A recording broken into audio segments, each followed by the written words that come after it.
This podcast is part of the Loosely Connected Network. Visit www.thelooselyconnected.com for more great podcast networks, Twitch streams, YouTube channels, and more.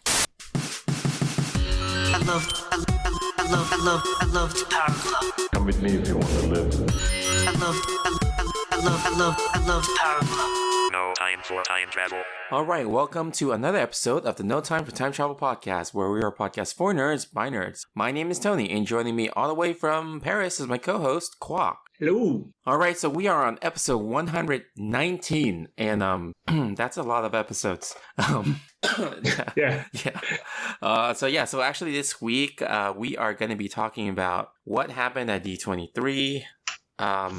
I told you two more things that I forgot what the topic was. Do you remember? I think it was a lot of it was D23 Marvel stuff. Let me see. The Joker. Yeah, that was like general news, but I think it was D23 and oh my gosh. Yeah, guys, we are so unprepared. D23 and news. Let's just say that. Yes. Okay. But anyway, before we get started, how have you been doing? Good. I'm just trying to figure out what happened this week. But so far it's been not bad. I'm more or less settled into my new flat now, so it's been pretty good. No more running, not a lot of running around as much as before. The weather it had like a mini heat wave again, and then it calmed down a bit. Cool. Not bad. Yeah, cool. But you seem to be very busy on events and happening. Events, yeah. No, we just got back from honeymoon, and then we went to D23, so that was that. Yeah.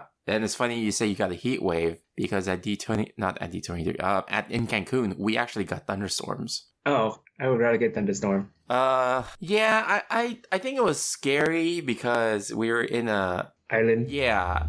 Close to yeah. And the thunderstorms were pretty bad too, because like when I took a shot of it with the video camera, like on my phone, and it was insane because then I got a few of the lightning strikes on video, and they were just like huge lightning strikes that hit in the middle of the ocean. And this is at 1 or 2 a.m. But when you saw those lightning strikes, it basically lit up the entire night, like as if it was like 7 or 8 p.m. in a split second. Yeah. And it's not like one by one. It's not like one lightning strike and then one thunder response. It was more like 3 or 4, or even sometimes I think I saw it at most like 6 or 7 like go concurrently, and then later on you hear all the sounds like just back to back, like boom, boom, boom, boom, boom. So it was like pretty scary. I think it's just definitely depend on the setting. Like for me, the thunderstorm would not be as scary just because I'm in like the middle of the city, away from like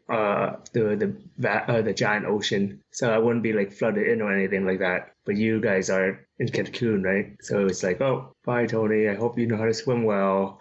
Yeah, the hotels are like, you get out of the hotel, and I don't know if you've been to Cancun or not, but when you get out of the hotel, right, and then you just step out of your room to the back area with the pools and stuff, right there is the beach too. So you are literally at the coast. Yeah. So yeah, it's a very weird double-edged sword, because then at resorts and stuff, you're supposed to like stay at those nice places and have like a beach view and everything. But when it becomes it becomes like filled with thunder and waves crashing, it's a little bit scarier. Yeah, actually, when speaking of waves crashing at night, right? We're not used to hearing waves crashing that much, so it's the same sound that you kind of hear of just like rain when you have a rain, like constant rain, but we just hear it all night because that's just how it is, waves just crashing. And it's weird. I don't know, it's like we're not used to that, because over here all I hear are like airplanes that fly over me every night. So yeah, it is different. But having said that though, like during daytime, being at the resort, being able to like just chill at the pool, grab food whenever we want and watch TV, whatever. It was just nice to just chill, just relax and do nothing. And yeah, it's... Yeah. For listeners who don't know, for Tony to do nothing, that's an amazing feat of its own. Because if you think about like all his schedule, his everyday schedule, it includes not only work, but on top of like being part of organization and homework that are, I guess you said it was like busier now for this specific class as well. Oh yeah. So it's like more papers and homework. So imagine like grad school plus full-time work plus organizing stuff plus working with escape room and stuff like that. And now he could take a break, a real break. so when he said like it feels nice to do nothing, that's what he means. It's really rare for him. Yeah, it was so nice just to like wake up and have like no responsibilities for that whole like few days, you know. So yeah. Did you have a hard time transitioning into it, or did you transition it pretty well? Because I know some people like who are in like the work mentality, who work, and the moment they do nothing, they feel like something's wrong. I think I was too much fearing for my life that you got on day one. Yeah. Now we ran into some issues. The cops did stop our shuttle, so we had to. Well, we were kind of freaked out because I'm not sure if you're familiar, but in Mexico, all the cops, they actually have rifles, like, you know, M4A1 type of rifles. So that part's scary. And then like they stopped us and we didn't know what was going on. So our driver had to go out and then I guess just talk to the cops and pay them or something. And then we were able to go through, but it was scary. It was pretty scary. So. Yeah. So the whole time I was there, it was more like, I'm happy to be alive. A humbling experience. Yes, that's how the vacation was. Being happy to be alive and being able to enjoy it. But you know, the other thing too is that I also didn't drink at all. We had all-inclusive resort, but I didn't drink because one of my other friends kind of scared me. He said that sometimes the drinks may get you sick on purpose so that you have to rack up hospital bills. So I'm like, oh, okay, well, I mean, no, I don't want to. So it was, we just ate and that's it. Ate and then had regular non-alcoholic drinks. And even the food too. I was a little bit scared too because like I don't know how the food is prepared sometimes, and it kind of scares me because I'm sensitive to certain things. It's just, you know, I had to be careful about what kind of food I chose so I wouldn't get sick. So that's interesting. Yeah. But, you know, I'm a paranoid person, so. Oh, yeah. But it's on the topic of like food and sensitivity, I was talking to one of my colleagues I met up a while back, or not a while back, like a few weeks ago. And she lives in LA and she has a lot of like, she's sensitive to a lot of food, I guess, because of allergies, etc., stuff like that. And she said that when she's in the state, she can really eat a lot of things because it will give her some sort of medical condition that will end up happening. But when she's in Europe, she can eat those sort of things. She can eat again. So it's like all the stuff that she was sensitive to, she could actually eat and not have and suffer any consequences as much. So it's like, that's quite interesting to hear of how like the food was prepared, right? So the food prepared in the U.S. had the issue with her? Well, yeah. So it's So because you know how like in the U.S. it's a lot of processed food, stuff like that. But when she's in Europe, she doesn't have any issues with eating anything at all, or 90% of things. So food in Europe were prepared in a different way that allow her to eat freely. I mean, I do believe that because there's something to be said about certain diseases where it exists more in the U.S. and it's not like as prevalent in the UK or in any other European country, because the way that it's prepared in European countries tend to, you know, like what you said, be less processed. It's more natural, right? Yeah. So I believe that. Yeah, and I think that it made me realize that more because I've been eating a lot of cheese over here, and my God, I don't even think I have like but I don't think I'm like lactose intolerant before, but back in the States, if I eat too much, then of course there's issues. But here, I'm like, man, I'm sure it's gonna hit me one day. But until then, I'm gonna enjoy this like nonstop dairy consumption. It's so much cheese. I'm like, come on, any minute now, it's gonna go bad. Yeah, What it's funny because like if you look at the cheese in the U.S., like let's say look at American cheese, right? American craft singles. You look at it, it's actually not like it's the furthest thing away from cheese. Like the ingredients in there aren't even cheese. Oh, yeah. So, yeah, I know. yeah. But funny enough, I love craft singles. Yeah. Yeah. Plastic. Plastic, right? Yeah. So for the guys, for the listeners who, guys and gals, you guys are listening and you don't know, we are a podcast that is a nerdy podcast, and what we talk about in the beginning is just us catching up. So you guys listen through this and are like, what the heck? Yeah. Yeah, don't worry. We'll get on to some news in a bit. Are you okay? We're going to the news right now. Okay. Yep, that's fine. We have a lot to cover, right? I have a long list. Yeah.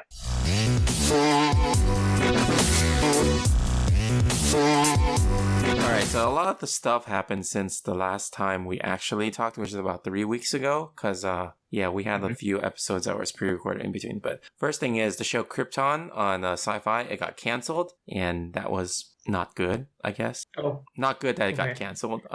Yeah. Oh, okay. The show Wu Assassins was released, and did you watch that show? No, I only saw like the previews for it. Okay. I was actually, when I first saw the trailer for Wu Assassins, I was very happy that the main guy, I think his name is Iko or something, the actor. Mm-hmm. Let me check. Hold on. Mm-hmm. Wu Assassin. He was Asian. Huh? You said that the main guy was Asian? It's not that. It's more of that he was Iko Uwais. He's a very well-known martial artist actor in Indonesia. And he was in like really not critically acclaimed, but really like highly reviewed movie called The Raid. Is an action movie. Mm-hmm. So I was happy to see that he's doing a movie in the U.S. or a series in a U.S. like funded show, you know? Mm-hmm. So yeah, I was like, oh my gosh, he's actually on a Netflix show. So that actually pushed me to watch it. And after I started watching it, I noticed like most of the cast on there is like pretty good too. The main, like one of the main guys, Uncle Six. It's funny because like, you know, it's based in Chinese triad stuff, right? So Uncle Six, you know, in Vietnamese we say, you know, like Gao Sao, like that makes sense, right? He's played by Buren Man, and Buren Man, if you don't remember, he is the actor who played Ryu in Street Fighter that had Van Damme in it. Oh, so he's back.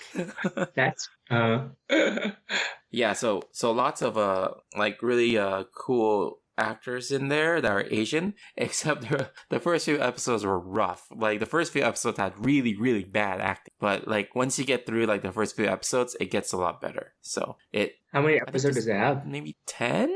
Let me check. It's like one of the short, like, you know, Netflix series where they just have like a short season to get the full story through. Yeah, 10 episodes. And it's the basic idea of it is that he's a he's a chef. And then he suddenly becomes the chosen one for something. And then you kind of find out. Yeah. So, so I do recommend people watch it. Just the first few episodes, I'm sorry, but I promise it gets better. So Wu Assassins. And let's see. What else did I gonna say? So overall, the show is pretty good. I like it. The action scenes are like really, really well choreographed. So yeah. But and the other thing I was gonna say is that it feels like that show was how the Iron Fist should have been. Oh. Yeah. So but anyway, next thing is Mortal Kombat movie announcements.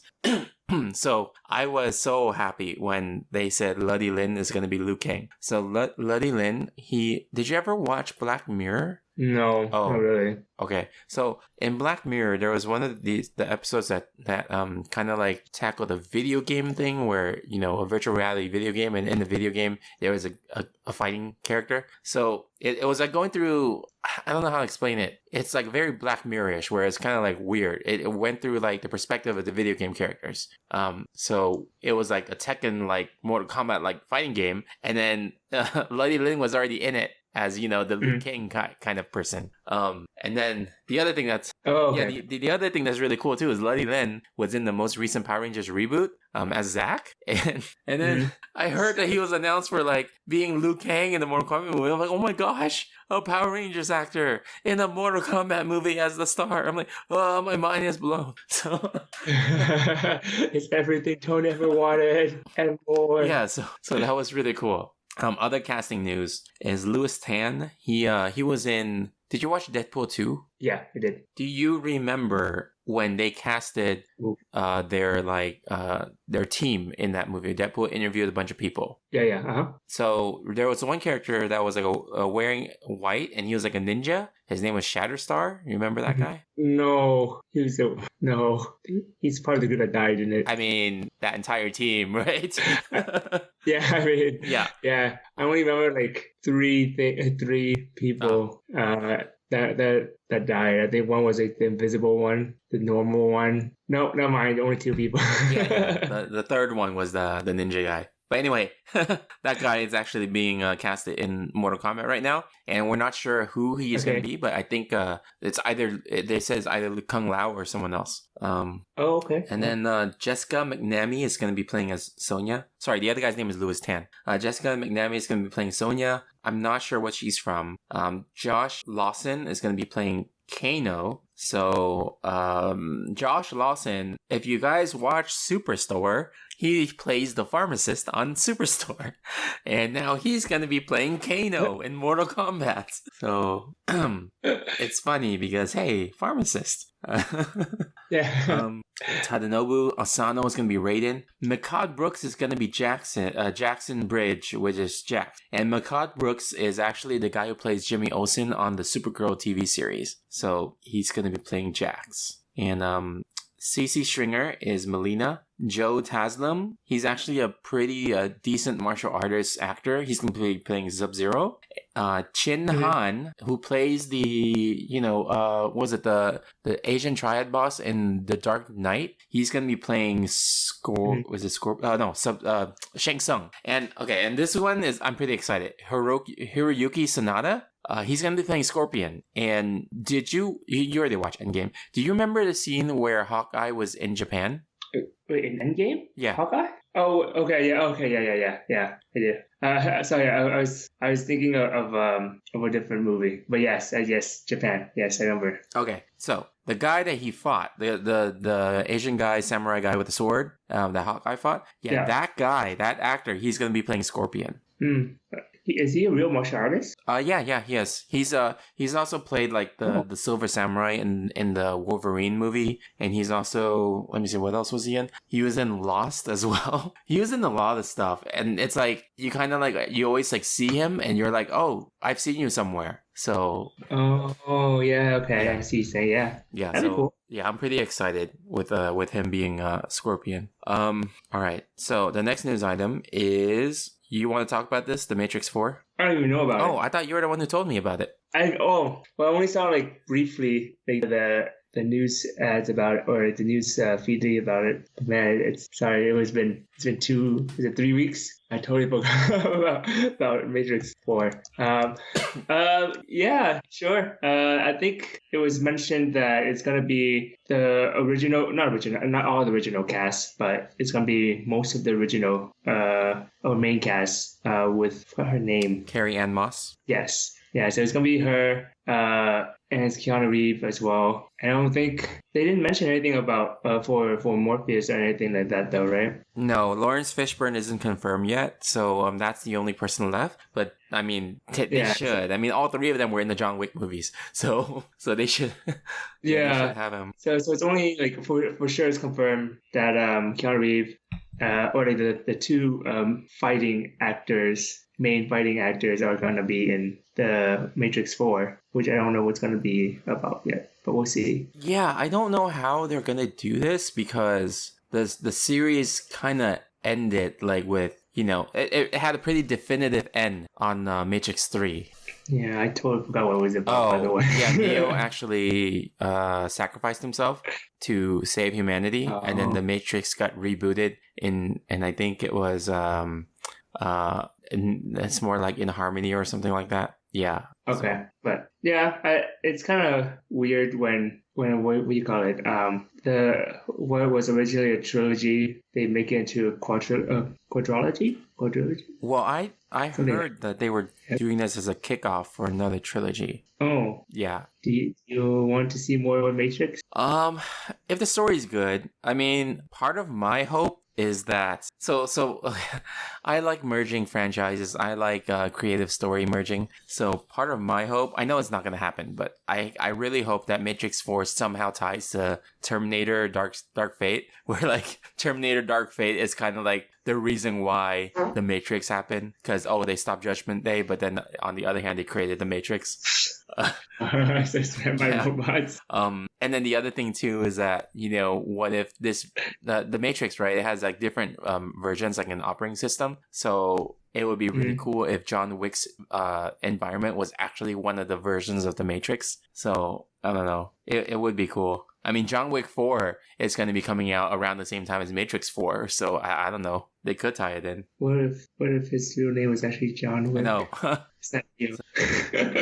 So this is like it's like a split alternate universe sort of thing. Yeah. So it's like he sacrificed himself, but then he's actually in like another parallel universe, or not parallel, but in another alternate universe where where that's why like he could see like. In John Wick, he could fight so many people because he has like the mindset of back when he was in Matrix and could kind of see things. So yeah, I mean that explains a lot about John Wick. Yeah, so it's just more like without like all the reality. I mean, the background of running by all the digital stuff, but you can actually see like in real life, or like real day encounters. So it's just like, it makes perfect sense, and there's no Trinity or Morpheus because they're in the other world. It's only John Wick. I mean, only Neo and a random dog. But did you watch John Wick? I haven't seen the latest one yet. Because in the trailers for the latest one, they actually had Lawrence Fishburne in it. Oh, well, there you go. So I watched it. So he does play a significant role in the movie, and he talks still just like Morpheus. Oh, well, we're making the connection, guys. This is what Matrix 4 is about. It's just like the tie-in to all the John Wicks. Yeah, it should be like Matrix 4 and then John Wick. Yeah. Yeah, so there's that. And then the next thing is there was a new trailer for that Sylvester Stallone movie, Rambo: Last Blood. Oh, okay. It's like, so I saw the trailer. It's about, I guess he's no longer in war, right? But he comes back home and then his family's being captured. So now he's just like getting revenge. And it just felt like Taken, but more like... Yeah, I was going to ask, is this like Taken but with Sylvester Stallone? Yeah, so I don't know. It's like, it was supposed to be like kind of like Sylvester Stallone's swan song for like Rambo, because he did one for Rocky a few years ago. So I don't know. Are you gonna watch it? No. Okay, me neither. If you watch the trailer makes it feel like a really, really bad early 90s movie. Like it feels like a made for TV movie. It doesn't feel like a theater movie. Yeah. I don't know, man. Wait, it's gonna be in theaters? Actually, I don't even know. I think it will be. Yeah, it's gonna be pretty questionable for me if it's gonna be in theaters, actually. Okay. It's really odd. All right. So the next news item I have is the Joker movie was recently debuted at a film festival, and everybody loved it and said Joaquin Phoenix is like he gave a Oscar worthy performance. Nice. So That's good to hear. yeah, so I'm excited. I will watch it. I'm curious because like I talked to you about it before. This is an original origin story, and mostly it's an original origin story. It's because nobody knows the origin of the Joker, so they could do whatever they want.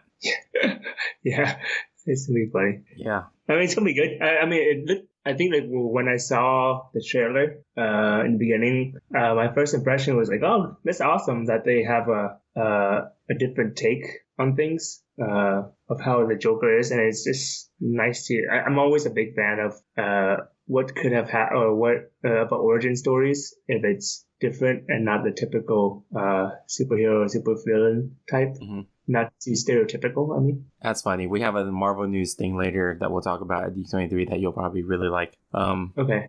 So the Joker thing. It's funny though because like it's like, oh, Oscar worthy. Oh, this movie was a masterpiece, and you know all the imagery was amazing and so unique. And then when you look at the director, he's the director of the Hangover trilogy. So I was like, wait, how did that happen?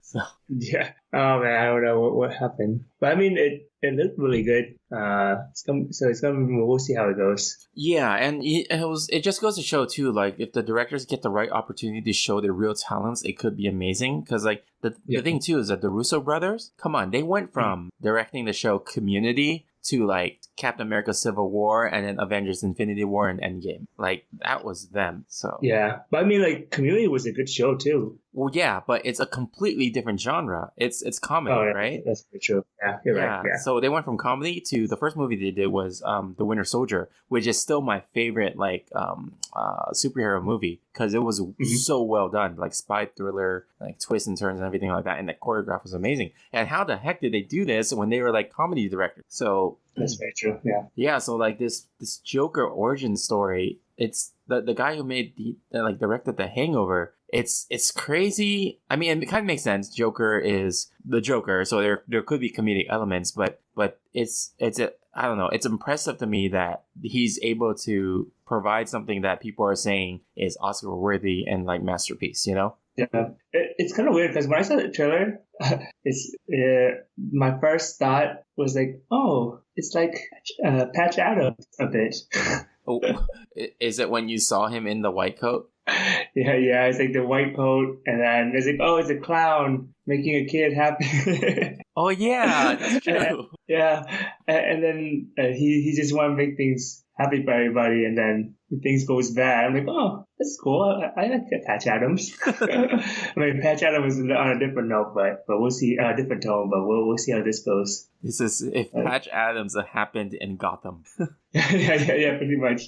Yeah. So the last news item before our main topics is actually on you because you talked about it. League of Legends Mobile. No, okay. Yeah. So I guess I'm not sure it's released yet, or I think it might have been.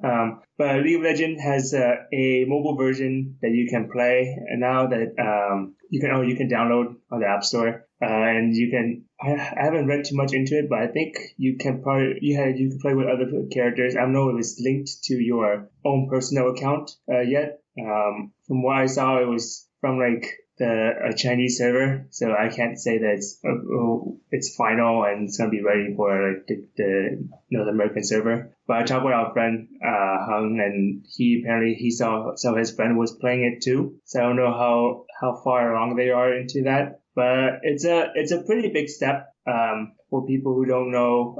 League of Legends is a mobile game where you just try to destroy each other's base, and you control an individual hero, and it's a 3-lane kind of like Dota.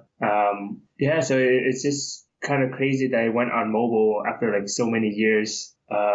League is still pretty big, I think. So it's a little bit exciting to see how it will shape the market now that you have like big games such as League of Legends and potentially maybe Dota in the future and other games to hit the mobile market and provide a similar gameplay through like 4G network or probably 5G by then because internet connection is going to be a big issue on how well it is going to be. But what are your thoughts on it, Tony?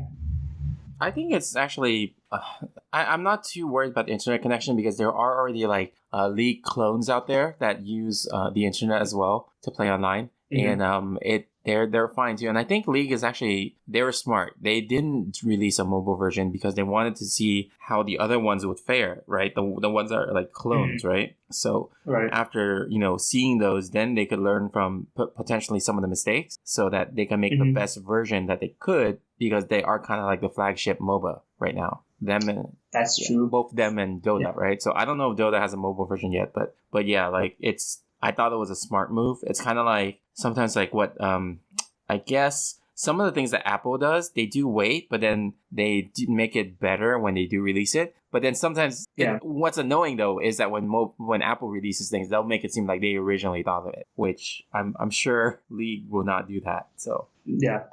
That's true. Well, we'll see how it goes. It's pretty cool though. It's pretty cool that something that like you said, they are kind of like a big franchise and kind of like a flagship of the top mobile game industry. So we'll see how well it goes. The only thing I'm concerned about is just you're gonna be playing like 20 to an hour games on your phone, and it's gonna blow up. Or heat up. I'm wondering if they're going to keep the same gameplay or if they're going to change the gameplay to make it shorter games. Yeah, but even like for 20-minute games, that's like crazy. That's true. But then they already do it, right? They already do it with the other games out there. So, and I mean, like, even with this simple games like Zoom Zoom, like my wife, she plays that, like, she can play 30 to like 60 minutes easy on that game. Like it's still going to be long games. Like people still play a lot on mobile. Oh no, but the thing, I guess like I should have specified more. Like people are still going to play a long amount of time on the mobile, or spend a lot of time on the mobile. But it's more of like the games are gonna be one session of playing a game is gonna be around like 15 to 20 minutes rather than like short 5 minutes or something like that. Because especially if you're competing competitively, and you're like, oh no, my phone ran out of batteries in the middle of a game. It's kind of like you're playing on your laptop, suddenly like it run out of batteries in the middle of a game. It disconnects you and you have to go back in and all this hassle happens. It's going to be a little bit more, I find it might be a little bit more difficult, but we'll see what their game plan is for that. Because like for like say games like Zoom Zoom, you probably spend like 5 minutes, but you just spend a lot of time, a lot of sessions of 5 minute sessions. So it's not as bad. And so if you stop a little bit later, it's not too bad. But I don't know. Yeah, I get it. It's like each session. But I think for the people who do play that game, they're going to be aware of their battery. Like they're like, oh, I don't want to mess up my record. Yeah, that's true. I guess like even Pokemon Go, people start the reason people bought a lot of battery pack was for Pokemon Go. So yeah, it's always up. All right, so let's move on to the topic of the episode. Yep. Topic of the episode. So 2 topics. So the first topic is going to be actually Spider-Man and the whole situation with Spider-Man. And I had a lot to say about this because it happened during the week that I was in Cancun and I was just freaking out. And so yeah. And then the second thing is we're going to be talking about D23 and my experience there, where I went with like my wife. But yeah, let's first talk about Spider-Man with the Sony and Disney thing, and I guess what are our thoughts. So the summary, right? Spider-Man is, for people who don't know, Spider-Man, the movie rights are owned by Sony, and Marvel owns merchandising rights. And they struck a deal many years ago that Marvel will be allowed to use Spider-Man in Marvel movies and the Marvel Cinematic Universe, as long as Marvel help Sony with making the movies. So Sony would fund the solo movies for Spider-Man, and then Marvel would have free reign, creative control on writing and directing those movies. And casting of the character was actually done by both sides, but Sony was the one who pushed for Tom Holland. And so on day one, the first weekend sales, all the profits that go on the first weekend, only 5% of that will actually go to Marvel. The rest of the money will go to Sony. So let me see. Am I missing anything? Do you think I'm missing anything?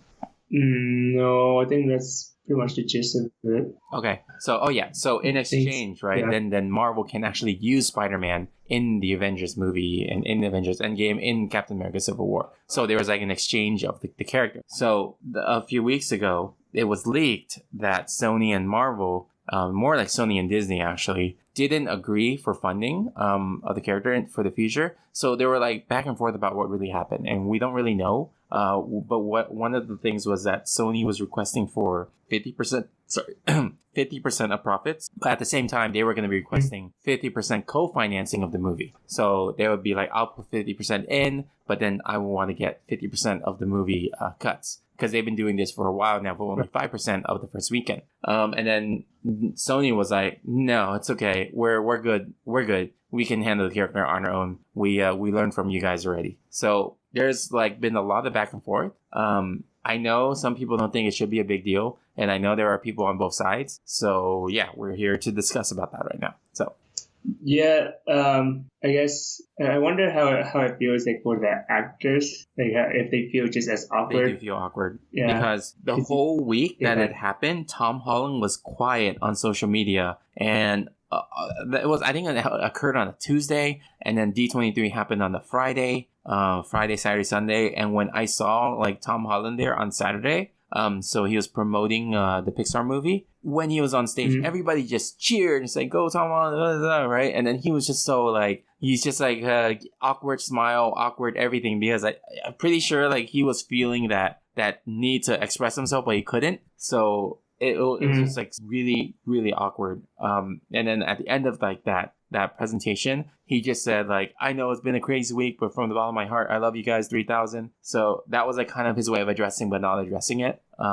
And more recently, he said it sucks. Like, he's so grateful that he's been in the Marvel Cinematic Universe, and he will continue playing Spider-Man no matter what happens. And he's still excited to see where his character can go. So that's kind of his official safe answer, you know. So yeah. It's gonna be, I guess, like, because now that the whole, I guess that the whole series of events happen for the Marvel universe. I mean, there's more, but the whole arc is more or less done.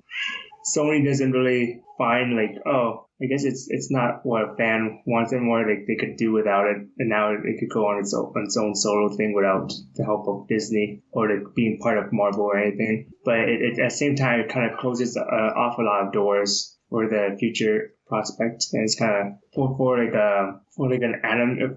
guess like a standpoint of just the lore, or like the backstory and everything, doesn't feel as awesome as it'll be, and it got like really and all the political stuff is just preventing that, and it's kind of just like disappointing, because in the beginning you have all this movie about like, oh, his Marvel universe having their own show of origin stuff, and then you have like Spider-Man solo movies, which is cool on its own as well. And then people were always like, man, when would he like pretty much do a crossover sort of thing? And you eventually get it, and it's like, oh my god, finally. And now it's like, you know what? No more. You're like, oh, we wanted this so long when it was so short-lived. Yeah, but to that point, right? Like, I think we should, I don't know, like, I'm still kind of optimistic that something will eventually happen. Like, even, like, if it's, like, years down the line, right? Because there was a point in time where we all thought, oh my gosh, it's impossible. The rights are from different companies. They're never going to have X-Men in the Marvel Cinematic Universe. They're never going to have Fantastic Four. They're never going to have Spider-Man. But, you know, Spider-Man already is in the Marvel Cinematic Universe, and Disney bought out all the X-Men. So you know, it's like, it's hard to say things are impossible nowadays, because, yeah, it's true. Eventually things happen, because I guess that's what they do eventually realize that fans want, right? Well, I don't know about what the fan wants. Okay, well, part of it, not like 100%. Oh, I don't know. I mean, if the situation happens where it's beneficial for the fan, it's just by coincidence, I feel like.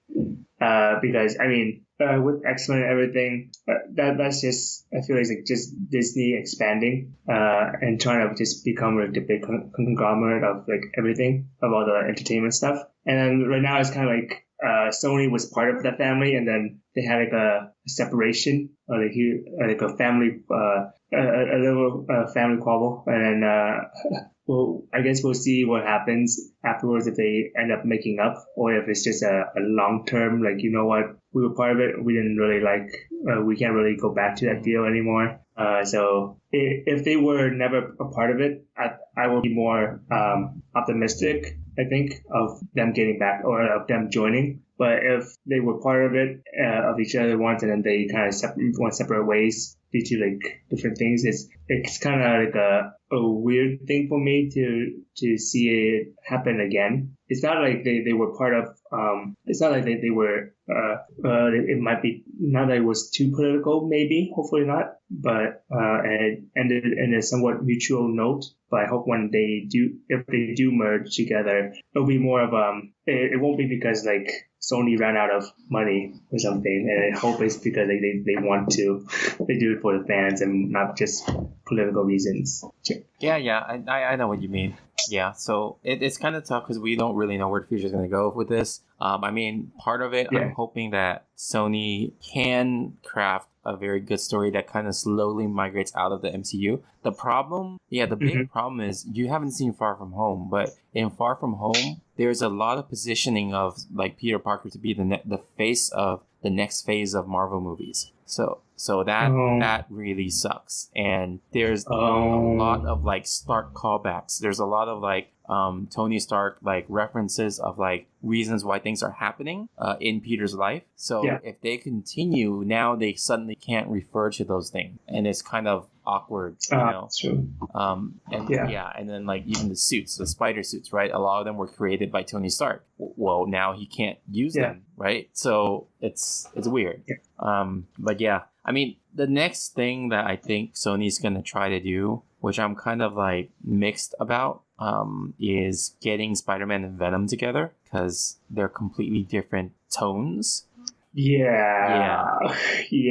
But did Venom do well in the box office, or was it okay? It did it did well. It did overly well, to the point where people were like, "What the heck happened?" And it critically did horrible, but it did super well at the box office, which I would say I liked Venom because it was so bad it was good. Oh, yeah. So okay. It felt like an old school Sam Raimi Spider-Man movie, the Tobey ones, but with a little bit more dark. So. Well, given the track record of how Spider-Man was remade so many times, I wouldn't be surprised if they do get a Venom and Spider-Man together that are different actors for Venom or something to match the tone better. So I wouldn't be surprised if there would be more reboots or the remakes of Venom later on down the line. I actually really hope that doesn't happen. I really like Tom Hardy as Venom. So. And then, and then having his dynamic with Tom Holland, the two Toms, is actually going to be good.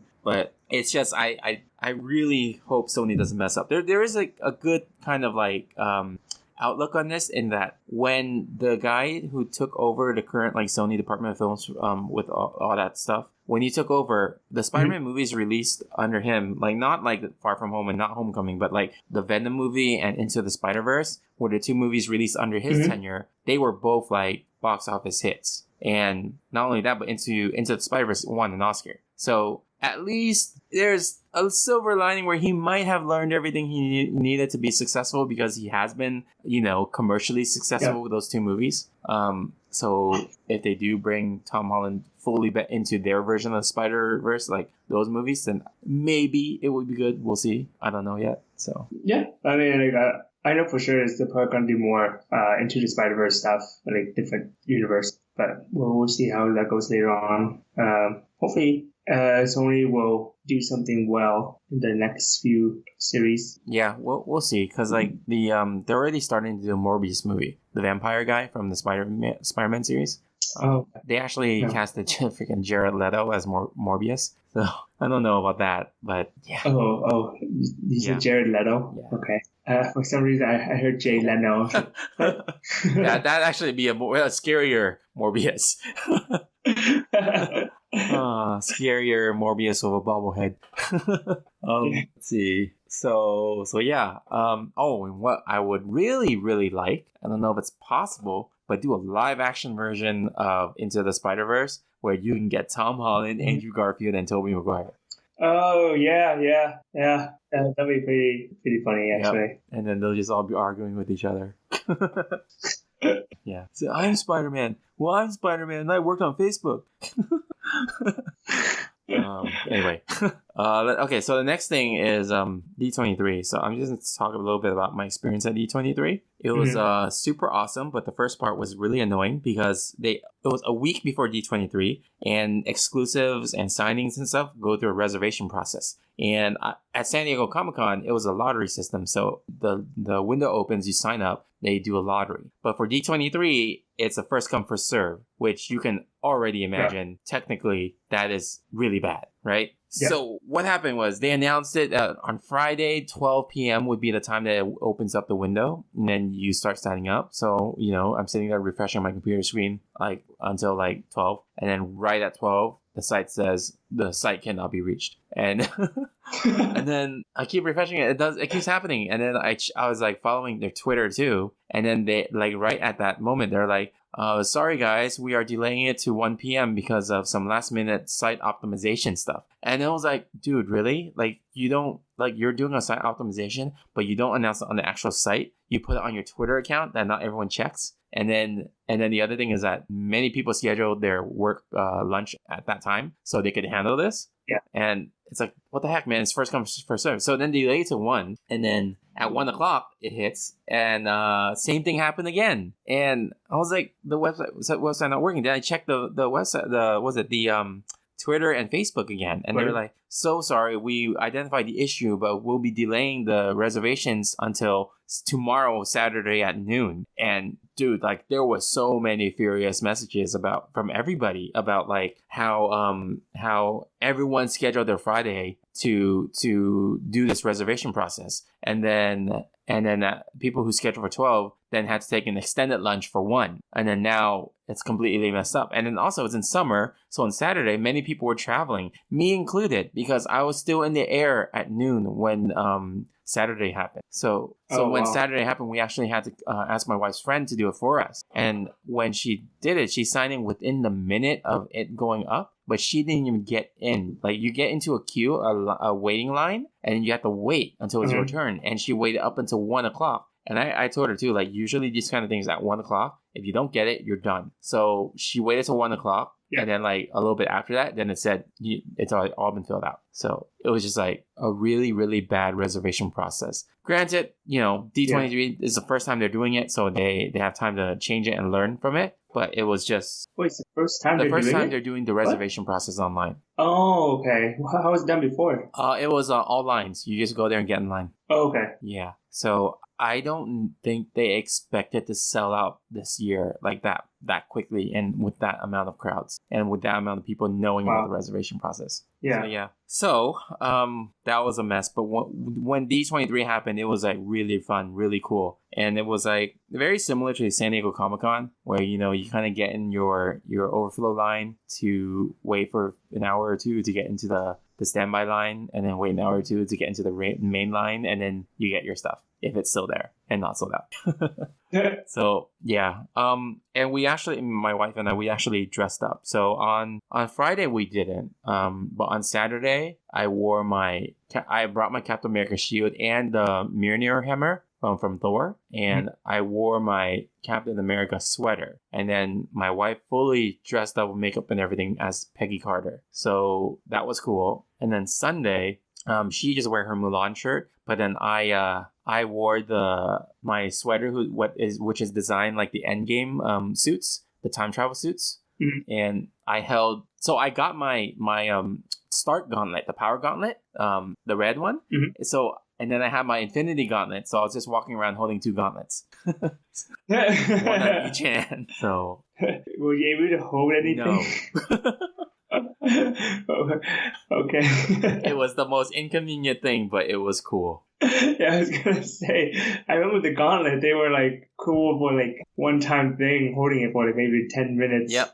But for the whole day, I'm like, man, this is gonna be so annoying just to hold, to check. So I assume you didn't check your phone or anything. Yeah, I always had to take the gauntlet out to check my phone. But yeah. It was cool though. A lot of people were like taking pictures of me holding the gauntlets. They're like, "Oh my gosh, that's so cool!" And then also, what's really cool is that at the Marvel booth, there was this thing where you would like get in line, and then when you get to the front of the line, they have the scene in Endgame where everyone comes together and comes through the portal, right? You actually get to be that person going through the portal, and then they do a green screen and then put you in like the movie. So I got one where I came in through the portal and I held both my gauntlets up and then turned the lights on. So that was fun. I remember it's pretty funny. But yeah, overall, I think D23 was pretty fun. And on Saturday, so I guess we can talk about some of the announcements. But you want to talk about the Disney Plus deal first? Well, I guess since you were at the event, you want to explain to them what the Disney Plus is? Sure. So Disney Plus is Disney's new streaming service that's going to be, I think, going live in November, either November 10th or 12th. I don't remember, but it's going to be normally $6.99 per month. So it's going to have all the Marvel shows, some Marvel exclusive shows, some Disney exclusive shows, things like that we'll talk about in a bit. But for people who are at D23, they actually got a discount. And then for this week only, which by the time you guys hear this will actually be too late, but for this week only, people who are free members of D23, the membership club, also get a discount. So do you want to tell them the discount? Yeah, and for people who don't know, D23 membership is also free, you don't have to be part of some sort of subscription or anything. You just sign. It's just like any other kind of sign up. You just sign up and you're part of it, and it's not that exclusive. But I think until pretty much tomorrow, which is the 2nd of November of September, there's a 3-year Disney Plus streaming service subscription deal where it's roughly $141 for 3 years worth of the service, and that's roughly about like $4 a month. I think for Tony, that was how much you paid for as well, right? For being there at Disney, at D23. Yeah, it's a one-time fee. So we went to the kiosk and then we signed up, and then they actually gave us a founder's pin, which is it's only made for that. So that was pretty cool. Yeah. Do you know what's gonna be on it? That's gonna be cool for your listeners to. Is it incentivized to choose that over Netflix? Was it an addition to Netflix? I would say over Netflix because there's not much Netflix left that I actually care about. So let's see. Let's talk about all the stuff that's going to be on Disney Plus. First of all, I want to be saying that The Simpsons, if you guys like The Simpsons, all 30 seasons of The Simpsons will not only be on Disney Plus, but it will be exclusively on Disney Plus. You won't be able to stream it anywhere else. So that was pretty cool to hear that, you get all 30 seasons. The funny thing is too, they actually released a video of that, and it was the Simpsons family, and then Homer was like, announcing so-and-so, we love to be part of our new corporate overlords, Disney. And then they're like, okay, wear the hat, guys, wear the hats. And then Bart is like, no, I don't want to. And they're like, wear the hats. And they're like trying to wear the Mickey hat, the Mickey ears. Yeah. It was like they're very aware too, like self-aware about like, oh no, like it's Disney. So that video was really cool, self-aware, and then in the background it had like I think Rupert Murdoch picture in the trash can, and then now like Eisner in the foreground like picture. So it's kind of like saying, oh, we're no longer like Fox, we're Disney now. But yeah, so that's one thing. There were a lot of Disney Plus announcements. Were there any that you wanted to talk about first? Well, I think like for me, like the biggest thing when I think about Disney Plus is all like the Disney Pixar movies from the vault and everything will be accessible, right? Will be accessible for everybody again for the most part. If you want. Yeah, so I think for me that's like when you think Disney's like, okay, these are like the classics and they better be on it if for it to be something worth watching. And of course, now that it got so big, I'm sure like all the Marvel ones will be there, and all like the Star Wars one will be on it as well. For me, I just want like the Disney Pixar, the animated stuff pretty much.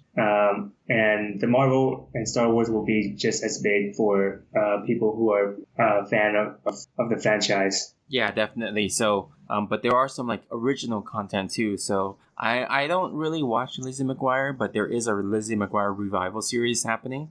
So that's interesting. There's also, and Hilary Duff will be back too. And then there's also, I think you were excited about this, which is the Phineas and Ferb movie. Oh yeah. I think that's probably one of the bigger things that I'm more excited about. For people who don't know what it is, it's pretty much just an animated series, a musical animated series where they create original music where they just bust into songs, and it's just an animated show about two brothers that are inventors, and they just do wacky crazy things, and I just like it just because it's a musical. And of course, speaking musical, there's also High School Musical, right, Tony? Yeah, I was just gonna talk about that. Man, you got my transition. I was gonna say, speaking of musical, so High School Musical, it's interesting. It's called High School Musical, the series. So the concept is really interesting. So it's about kids in a high school putting on a musical of High School Musical. Oh, so it's like Deadpool, but or High School Musical. Yeah, so it's interesting. It sounds pretty wacky, and I don't know. It's almost like Glee, but it sounds like it will be. I don't know. It's cool. Like just thinking about like following through high school kids trying to put on a musical at their high school of High School Musical. So. Mm-hmm. And I think there's like there's some Marvel series that are gonna be original as well, right? I think you mentioned there was Miss Marvel, She-Hulk, and then I didn't know what Moon Knight was, so maybe you can educate me more. Yeah, on that. man, like those three were pretty cool, but I was so excited about Moon Knight. Moon Knight is basically Batman, but he's dressed in white, and he's also has like multiple personality disorder. So yeah, it's so interesting, and then it's so cool that they're finally doing their like Moon Knight character, which everyone has always said is the Marvel Batman. And what's really interesting too is that a while back they announced that Keanu Reeves is in talks to join the Marvel Cinematic Universe. Nobody knows for what character, but a lot of people wanted him to be Moon Knight because John Wick, Moon Knight. Come on, so yeah, part John Wick, part Neo. Yeah, and all Batman, and he can play crazy. So.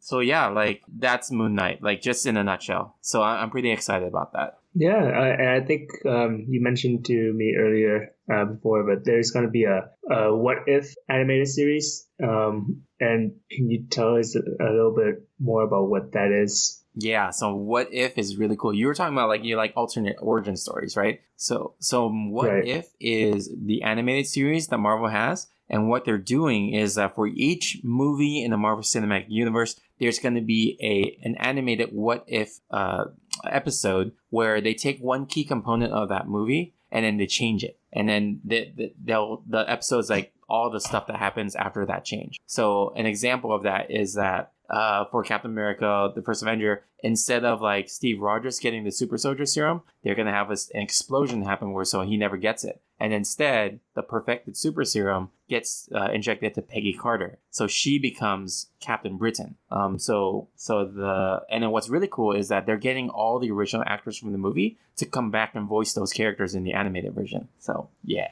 That'd be interesting, yeah. Yeah, I like it because they can be original with it. Granted, there's some parts that they're not original because there's also Marvel zombies in there. Like there's like one where like someone's fighting a zombie version of Captain America, but in the comics there is a zombies. But it's nice because now they can play around with all these like alternate timelines, alternate universe, and things like that. Oh, okay. Yeah, and I mean that's a pretty. I mean, I think for me, I like it because it's animated.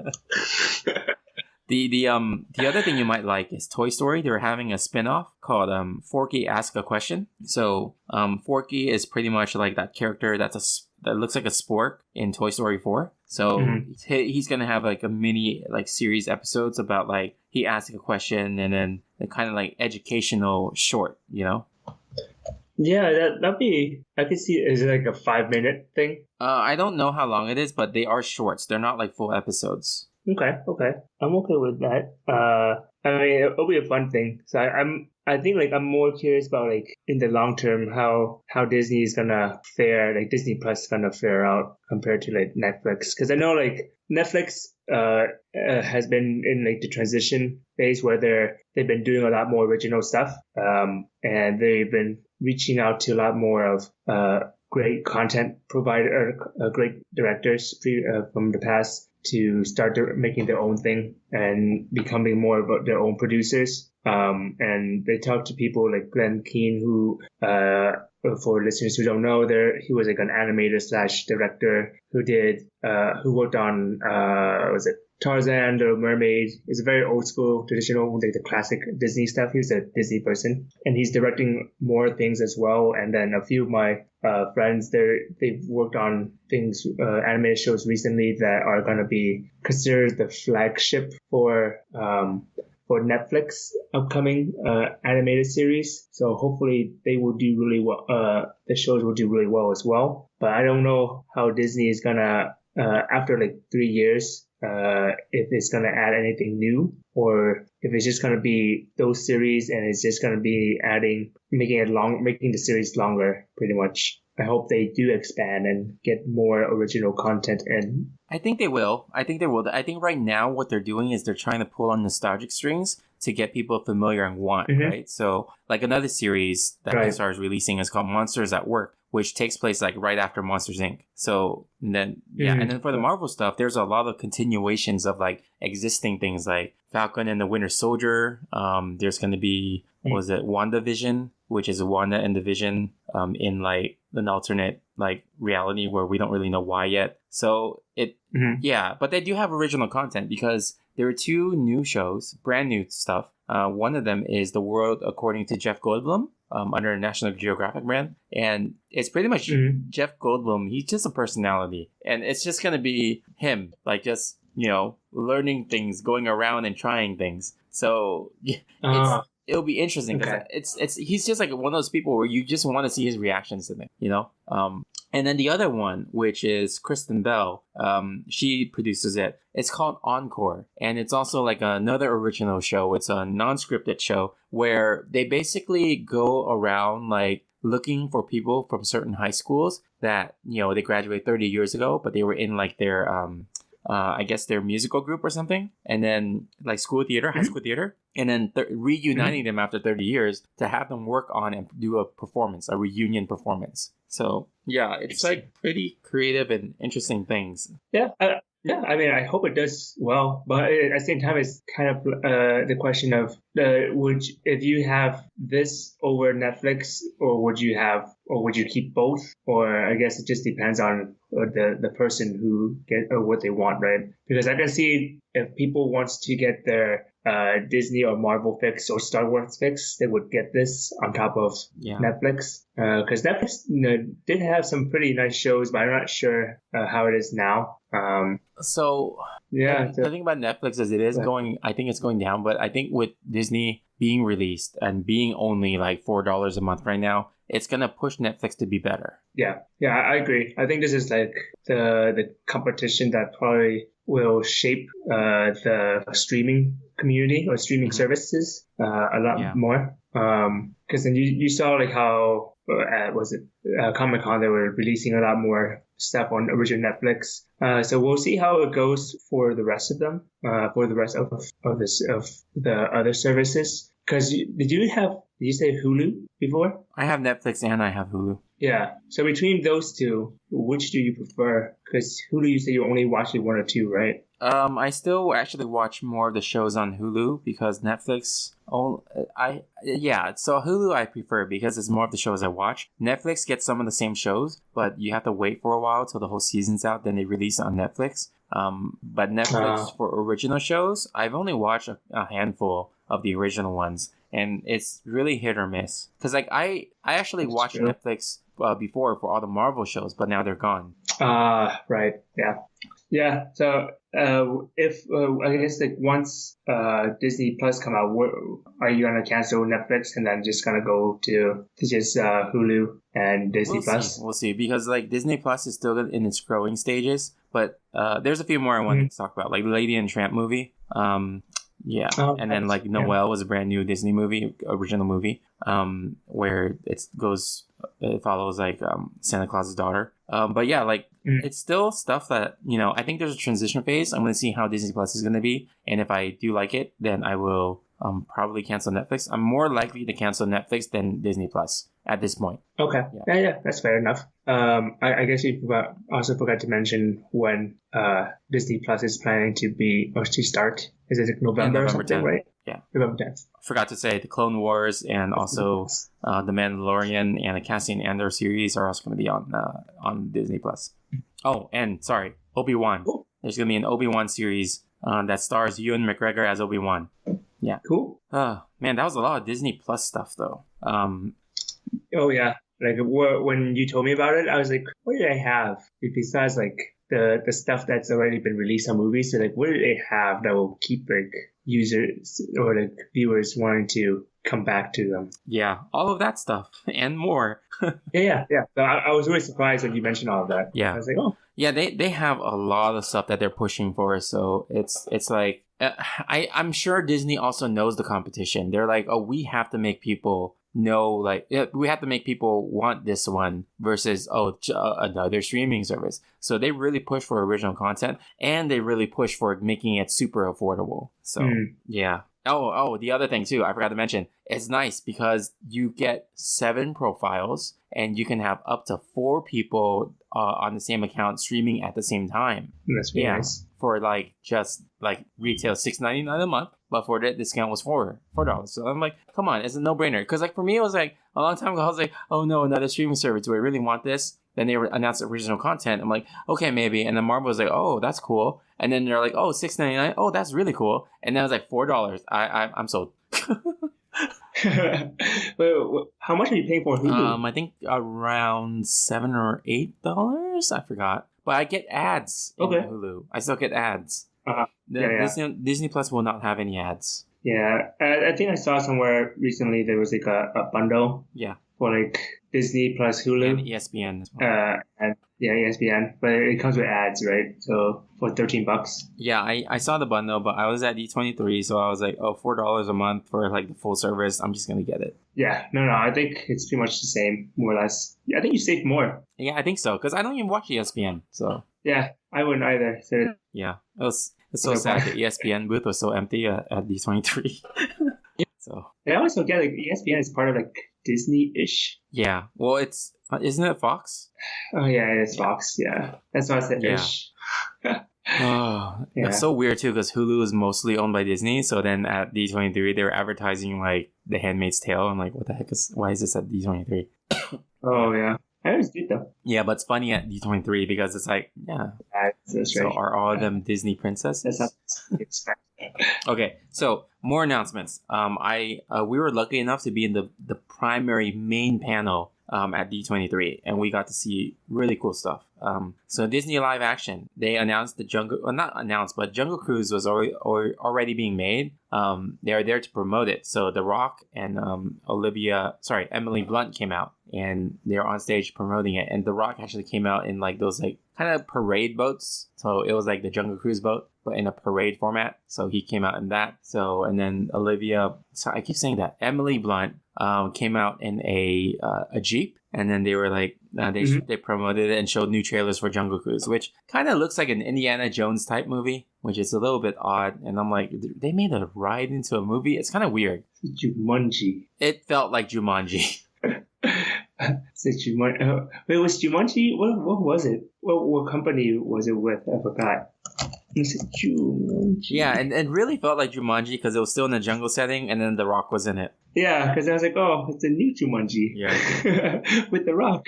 But they replaced the girl. Anyways, carry on. Oh, okay. So the other thing, Disney animation. I really liked Disney animation. They gave us like 5 to 8 minutes of Frozen 2. Like we watched like a full clip from the movie. That was really cool. And it looks good.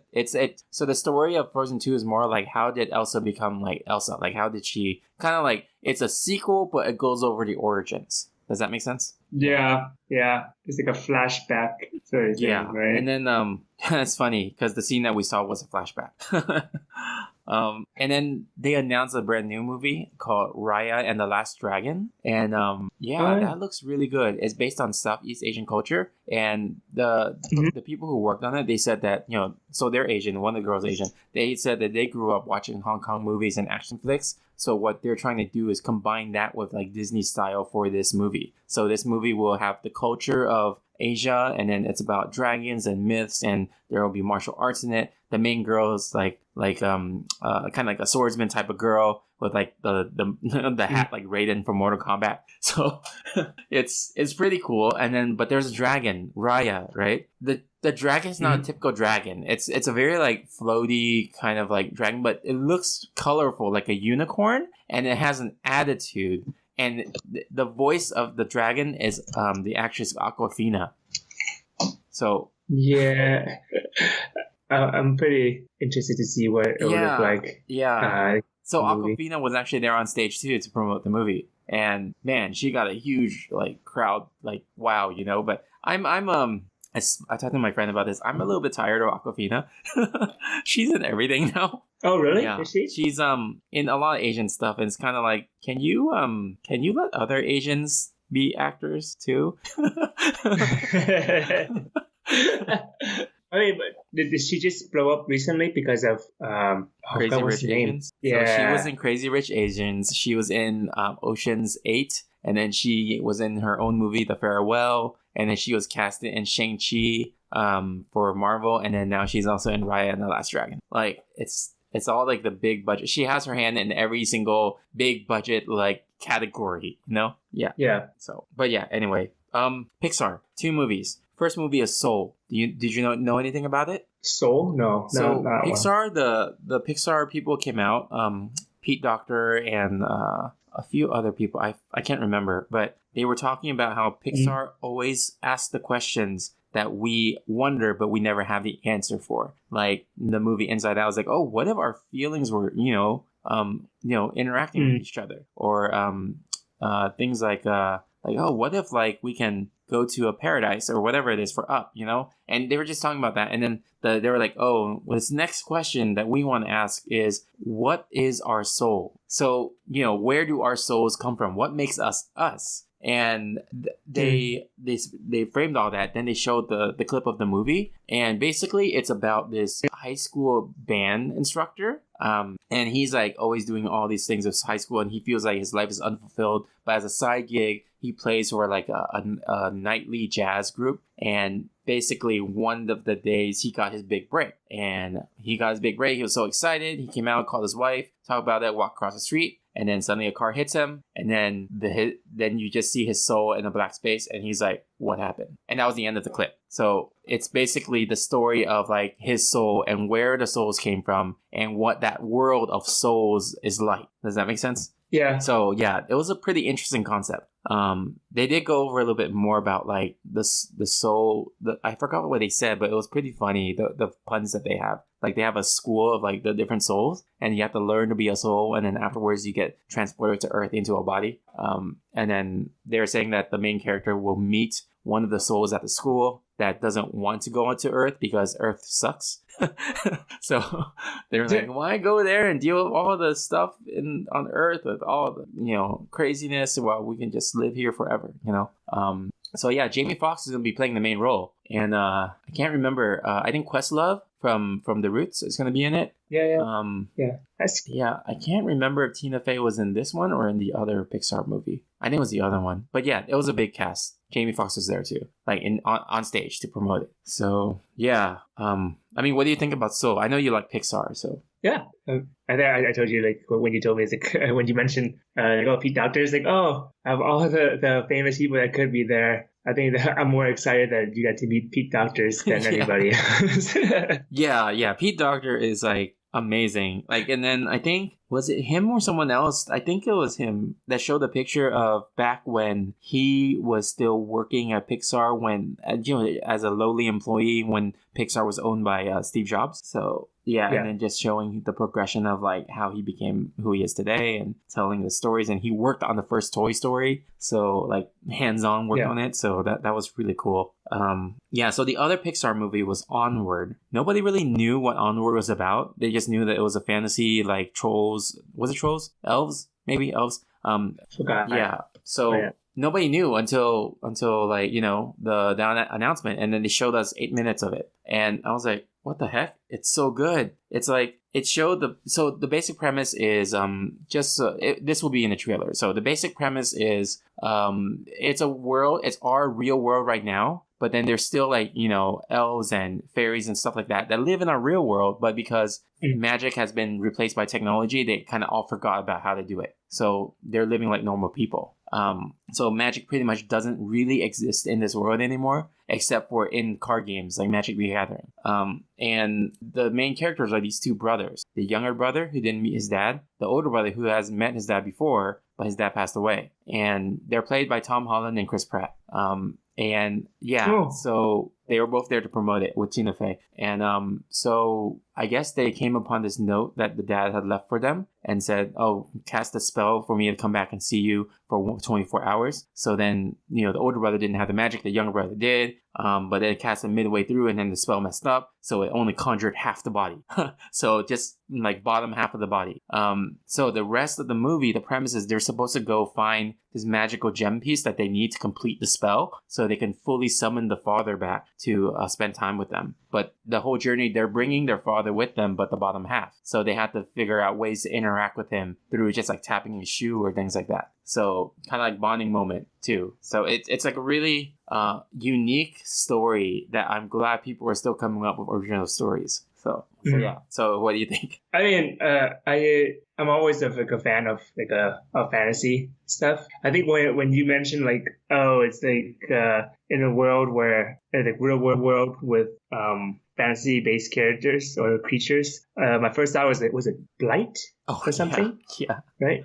But then minus like the human side, it would just be like all mythical creatures. I was like, oh, it's just like that. That'd be cool because I like that world that they portrayed in Blight anyway. So I was hoping to see like more of the world being developed. So I'm excited to hear like there's a movie about that. Yeah, definitely. They do have like all of them are now living in suburban homes, and the mailman is like a troll. And actually, no, it's funny because there's gnomes that do garden work, and I was like, oh, that's that's kind of funny. Yeah. So it's kind of like that kind of humor, which is really, really cool. Yeah, I think I was looking at I saw like part of the trailer just now, and I saw like there was like this kiddie pool, and then one of the mermaid was just lying in it. I'm like, oh, okay, that's pretty funny. Yeah, it's just things like, oh, what if these magic creatures live in our world today? So yeah, but yeah, small gags. So it's kind of like if you imagine like Monsters Inc., but minus like made up monsters with mythical monsters instead, or fantasy monsters. Yeah, pretty much that's how it is. Yeah.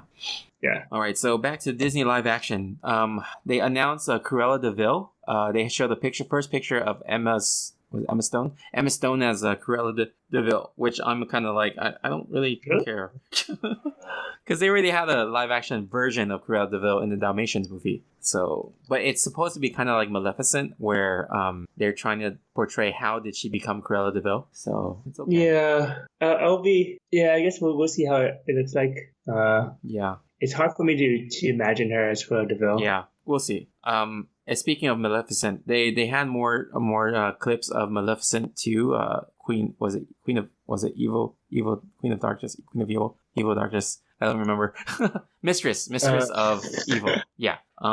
So that was cool. Angelina Jolie was there to promote it, and they showed a good clip from the movie that basically this movie. So the first movie was about how she became who she is, and you kind of understood her. But this movie is the origin and how she actually became evil. So there's some more. Oh, what was that? Okay. No, it was just weird because like the first one was kind of like it more or less showed that how she became evil or why she became the way she is. Well, but now there's more than that. The first movie was how she became who she is, but she still had a relationship with Aurora. So, but this movie is more about like her and Aurora no longer like being like together because now they're really, really like splitting up. Oh, okay. So it's a sequel to the other one, but it's not like an in between of the previous one. Got it. And they actually had the same girl who played Aurora in the first one come back to play Aurora now. Like that many years later. Now she's 21.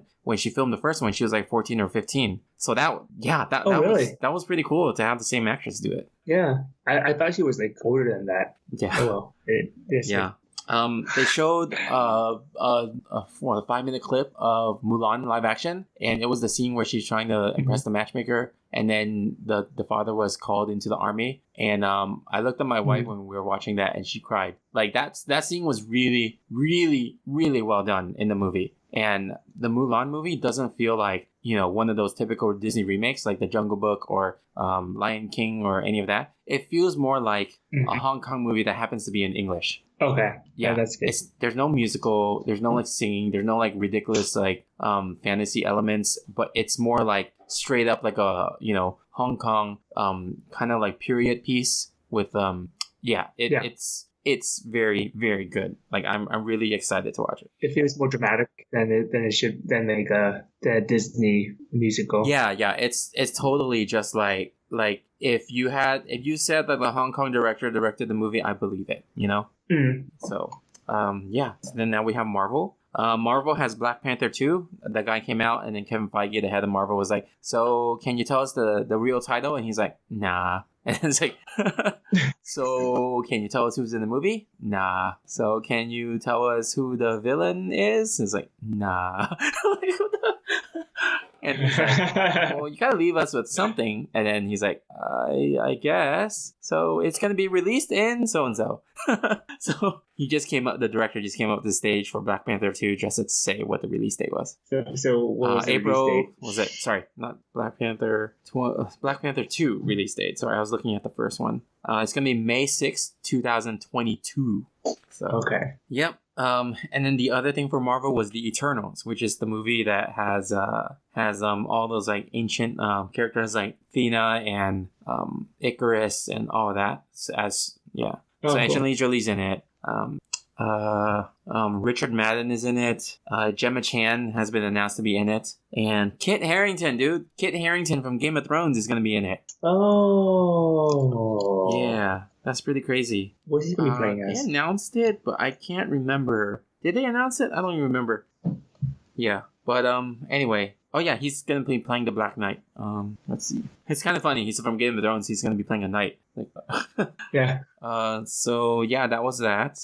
And then finally, the Star Wars entire cast came out with J.J. Abrams for Rise of Skywalker, and I showed you the trailer they released on Monday, but we saw it in the panel like right then and there, and then that clip of Rey with the lightsaber, like it was the most insane response I've ever heard. It was just everyone was like, "Oh my gosh!"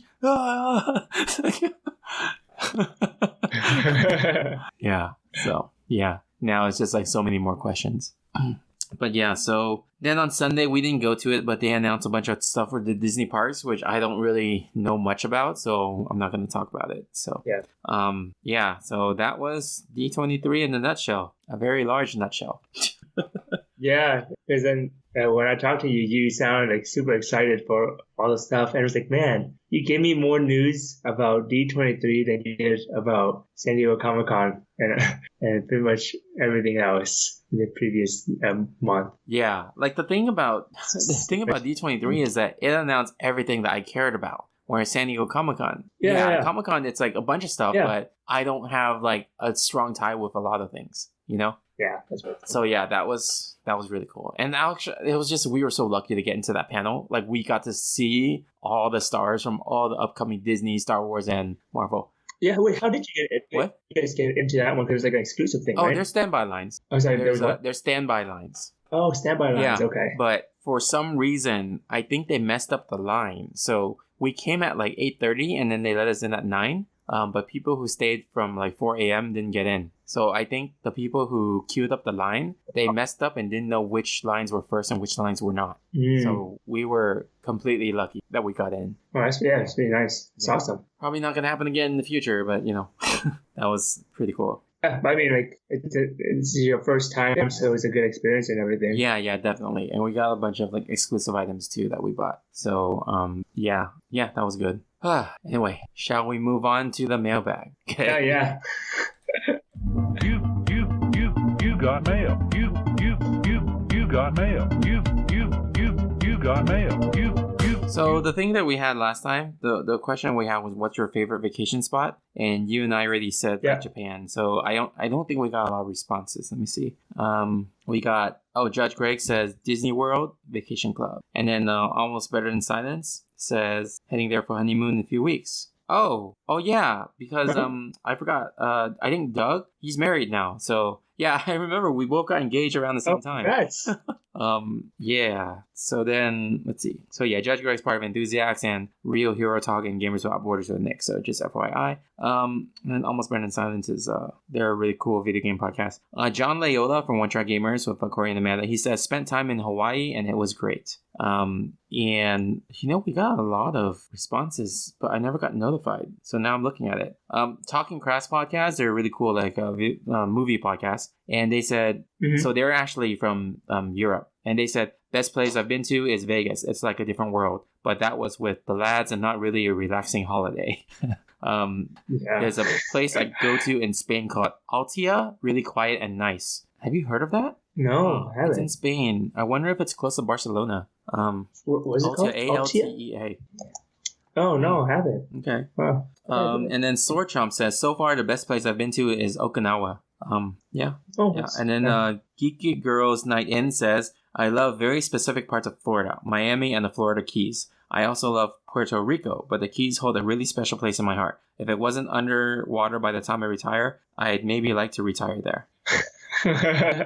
Nice. The lost city of Puerto Rico. Wow, lots of good responses. So, I mean, it's kind of like one of those questions that people can all relate to, Yeah. So, what's the question we should ask this week? Good. Would you get Disney Plus? I don't know.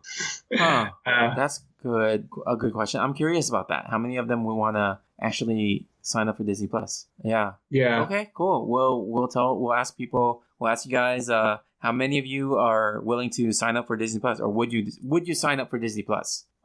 Yeah. Would you? No. Okay. Okay.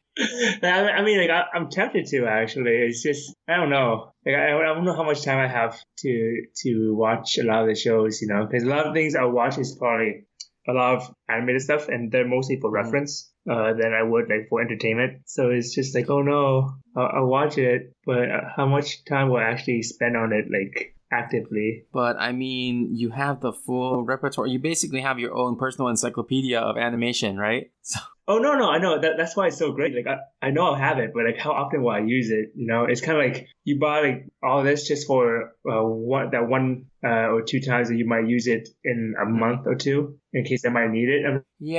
But you. I won't be using it actively. It's just like it's a resource. Yeah, but you also... I'm paying a subscription. You also get access to Blue Sky. Because now it's under Disney. Yeah, so... Well, I mean, it comes down to kind of like, if I'm paying like $4 a month or something, $4 or $5 or $6, right? $6 a month or something. And then if I use it actively, then I think it's worth it. But if it's just for like resource purposes, I could probably buy like a DVD for roughly the same price, or use DVD and then watch it like that. That's true. Good point. Yeah, and it's there forever, and it's not. Yeah, economics. Yeah. Okay. Well. Yeah. So it's more of what it'll be like, what it'll have later on, I guess, because I'm sure. I think like it'll probably have, was it Avengers Assemble something? Yeah, Avengers Earth Mightiest Heroes Assemble, something like that. And that was a pretty good show that I enjoyed. Oh yeah, I forgot about that show. Yeah. So Okay. Well, I guess. But yeah. Yeah, listeners, tell us. yeah, and we all know you guys. Yeah, I know. I'm a founding member, so Yeah. but yeah. So listeners, if you guys want to let us know, we'll be sending out a tweet with along this episode. So let us know if you guys will be signing up for Disney Plus. All right, let's move on to the final lap. And the last few episodes we've been recording, we've been skipping game time because we don't have time. Yeah. Yeah, it's been. I mean, this week is just so many stuff for you to come back. I with. know. It's like playing catch up. Ketchup and mustard. Ha ha ha. It's not like coming too. What was that? Sorry, what did you say? Oh, nothing. Go ahead. All right. So we have Twitch. I haven't been on it since July, but I will. I will soon. So you can follow us on social media: Facebook, Twitter, Instagram, YouTube. One of my friends, he's also doing Twitch. He hasn't streamed for a while because his monitor is broken. But if you guys want to check him out or give him a subscribe, it would really help. It's NonFat12. So NHANPHAT12. And then you have some people you want to promote too, right? Oh yeah. So I heard the name is just. I thought I was like FHE. Was like PHE. Yeah. Okay. As always, check out our friend Steve at mindfulbuilder.com. And he is a great craftsman that will help you or like consultation or create his own customized stuff for you if you really need a certain furniture or anything. Yeah, he'll also tell you if he can't make it but he can find it for free, then he'll tell you that too. Yep. Also, this is like kind of a news-ish, not really, but right now on Epic Store, Celeste and Inside are free to download for the PC. So if people are interested in checking that out. I don't know when is this episode going to be released. It's going to be released on Monday. Oh, okay, yeah, so it'll still be on there. So if you guys want to check out the game, it's there until September 5th, so check it out. Awesome. Okay. All right, so this was a very long episode, but it typically is a long episode every time there's a convention that we need to recap. So, man, and I really wish we had a GamesCon episode too, because GamesCon happened a few weeks ago. Oh, yeah, GamesCon this week too. But we'll probably do that next time. But yeah, no time for time travel. Signing off. Hurting our warp speed. See ya. Bye. I love the Power Club. Come with me if you want to live. I love the Power Club. No time for time travel.